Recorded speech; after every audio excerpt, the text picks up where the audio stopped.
Hello नमस्कार दोस्तों, आप सब कैसे हैं। मैं मयंक तोमर आप सभी का आपके चैनल पर स्वागत करता हूं। सभी को नमस्ते, राम राम।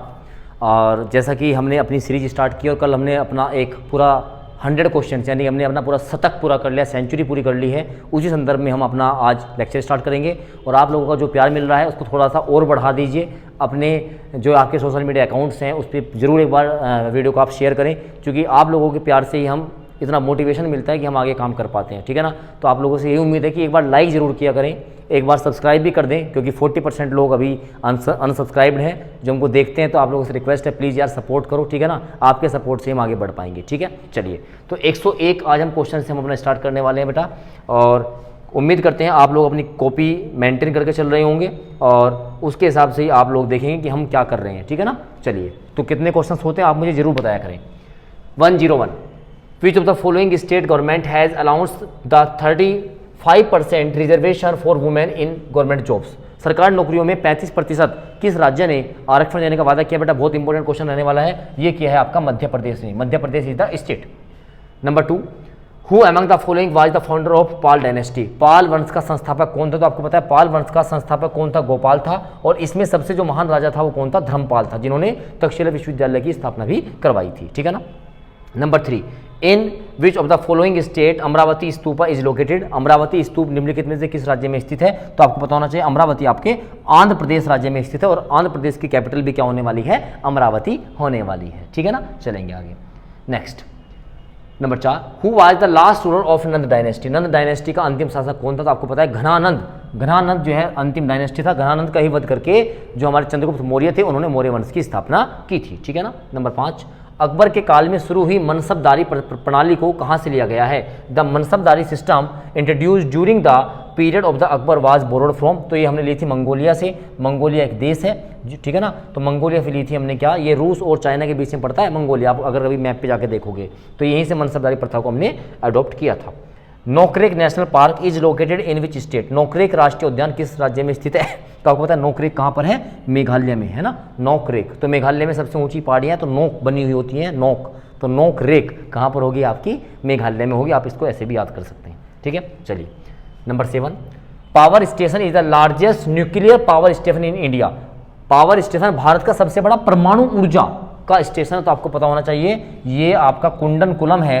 कुंडनकुलम कहाँ पड़ता है, तमिलनाडु में पड़ता है। तो कुंडनकुलम भारत का सबसे बड़ा परमाणु संयंत्र केंद्र माना जाता है। नरोड़ा आपके उत्तर प्रदेश के बुलंदशहर में पड़ता है। ये भी आपका क्या है, ये भी आपका न्यूक्लियर पावर स्टेशन है। ठीक है ना। तो सबसे बड़े की बात करें तो कुंडनकुलम आपका यहाँ पे आंसर हो जाएगा। नंबर नेक्स्ट देखेंगे। In which of the following state Jharia and Chandrapura coal fields are located. बहुत इंपॉर्टेंट है। झरिया और चंद्रपुरा कोयला क्षेत्र कहाँ पर स्थित है, ये हमारे झारखंड में पड़ते हैं। और याद रखिएगा झरिया में मैक्सिमम कोल प्रोडक्शन होता है। सबसे अधिक उत्पादन राज्य में, सबसे अधिक उत्पादन जो कोयले का होता है वो किस राज्य में होता है, झारखंड में होता है। झारखंड के भी झरिया डिस्ट्रिक्ट में होता है। ठीक है ना। तो दोनों कहाँ पड़ते हैं, आपके झारखंड में पड़ते हैं।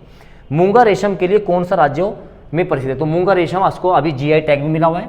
क्या मिला इसको, जीआई टैग मिला। और ये कहाँ पर है आपका, असम में है। असम में। तो जीआई टैग के क्वेश्चंस काफी इंपॉर्टेंट है बच्चा, तो आप इसको भी देखते हुए चलेंगे। ठीक है ना। चलेंगे आगे। Next question number 10, which state in India is largest producer of the pulses in India. Bharat में सबसे अधिक दाल उत्पादक राज्य कौन सा है। तो आपको पता होना चाहिए भारत में सबसे अधिक दाल उत्पादक राज्य आपका कौन सा है, मध्य प्रदेश है।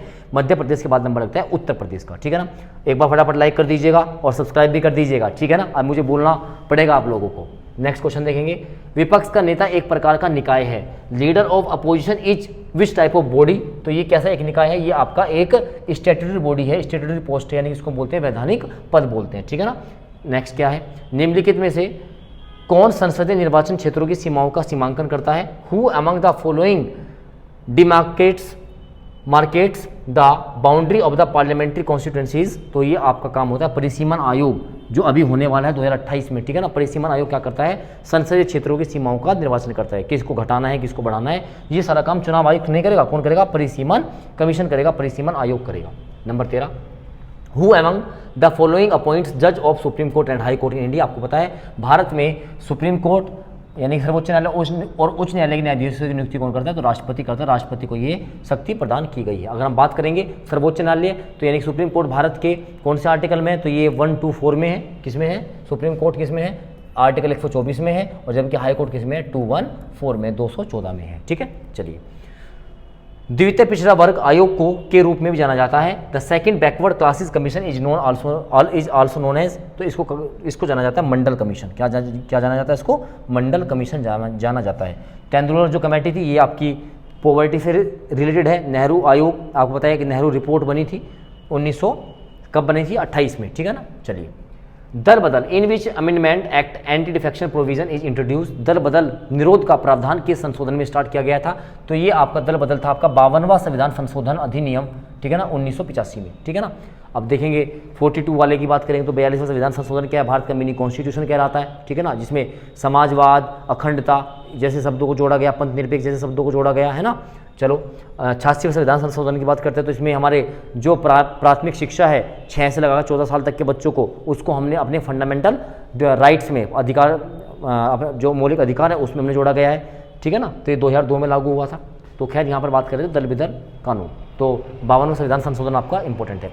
19वीं एशियाई खेल 2023 में भारत ने हॉकी में निम्नलिखित में कौन सा पदक जीता है? काफ़ी इंपॉर्टेंट क्वेश्चन रहेगा आपके लिए।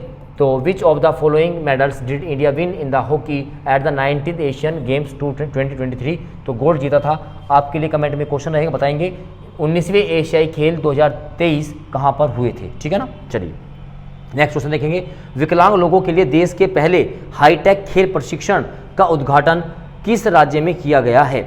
The country's first high tech sports training centre for disable people integrated in which state? तो ये किया गया है आपका महाराष्ट्र के अंदर। कहाँ किया गया है? ये आपका महाराष्ट्र में किया गया है। अगला क्वेश्चन देखेंगे। याक छुर्पी को भौगोलिक टैग मिला है, जीआई टैग मिला है, तो कहाँ से संबंधित है? याक छुर्पी, इसको खुरपी बोला जाता है। हैज़ गोट जीआई की कभी कभी फुल फॉर्म भी आ जाती है। तो geographical indication it is related to which state? तो ये आपका अरुणाचल प्रदेश का है। कौन सा? याक छुर्पी। तो आप देख रहे होंगे जीआई टैग के काफ़ी क्वेश्चन आपको एग्जाम में मिल रहेंगे। ठीक है ना, चलिए। Year is used as the base year in calculating the real GDP in India? किस वर्ष का उपयोग भारत में वास्तविक जीडीपी की गणना करने के लिए आधार वर्ष में किया जाता है? तो ये किया जाता है आपका 2011 और 12, 2011 and 12 is the base year for the GDP. Where is the headquarter of Coal India Limited? Coal India Limited का जो मुख्यालय है, तो कोल इंडिया लिमिटेड आपकी कहाँ पर है? आपका ये कोलकाता में है। आपने एक मूवी भी देखी होगी, शायद अक्षय कुमार की मूवी आई थी, है ना, को लेकर वो कलकत्ता में जो रानीगंज एक जगह पड़ती है, बहुत बड़ा हमारा वहाँ पर क्या है, कोयल की माइंस है। ठीक है ना, तो वहाँ पर आप देख सकते हैं उसको। विच of the following electromagnetic waves has highest frequency? निम्नलिखित में से किस चुंबकीय तरंग में सबसे अधिक आवृत्ति होती है? तो आपको पता होना चाहिए जो गामा रेज होती हैं, क्या होती हैं? जो आपकी गामा रेज होती हैं, इनमें सबसे ज़्यादा आपकी क्या होती है? इलेक्ट्रोमैग्नेटिक वेव में हाईएस्ट फ्रीक्वेंसी होती है। The energy associates with light depends on? प्रकाश ऊर्जा किस पर निर्भर करती है? तो इसमें कोई समस्या वाली बात नहीं है, ये आपकी करती है आवृत्ति पर, यानी कि आपकी फ्रीक्वेंसी पर ही ये डिपेंड करती है, वेवलेंथ पर या मीडियम पर डिपेंड नहीं करती है। नेक्स्ट 123 देखेंगे। Nokia has established 6G lab in which city of India? तो भारत में बेंगलुरु शहर में अपनी नोकिया ने 6G लैब को एस्टेब्लिश किया है। बेंगलुरु आपकी कर्नाटक की राजधानी है। ठीक है ना, चलिए। भारत के किस राज्य में सबसे अधिक स्थापित ग्रिड इंटरेक्टिव अक्षय ऊर्जा क्षमता है? Which India state has the largest installed grid interactive renewable energy capacity? तो ये आपकी कर्नाटक के अंदर है। कर्नाटक में सबसे ज़्यादा आपकी क्या है? रिन्यूएबल एनर्जी की क्षमता मानी जाती है। हाल ही में भारतीय और रॉयल ओमान नौसेना के बीच द्विपक्षीय अभ्यास नसीम अल बहा 2020 का कौन सा संस्करण ओमान के तट पर हुआ है? तो आपको याद होना चाहिए। तो ये हमारी जो रॉयल आर्मी है, रॉयल ओमान नेवीज और इंडिया के बीच में हुआ है। तो ये हुआ है आपका 13वां संस्करण हुआ है। तो ये हमने आज के अपने 25 क्वेश्चंस किए। 8 मिनट का शो मयंक सर के साथ, इसको फैला दो भाई। जितने भी बच्चे हमारी एसएससी की, यूपी की कोई भी तैयारी कर रहे हैं, इसमें स्टैटिक के क्वेश्चंस भी होते हैं, करंट अफेयर के क्वेश्चंस भी होते हैं। ठीक है ना, लाइक जरूर करें, शेयर जरूर करें। तब तक के लिए जय हिंद, जय भारत।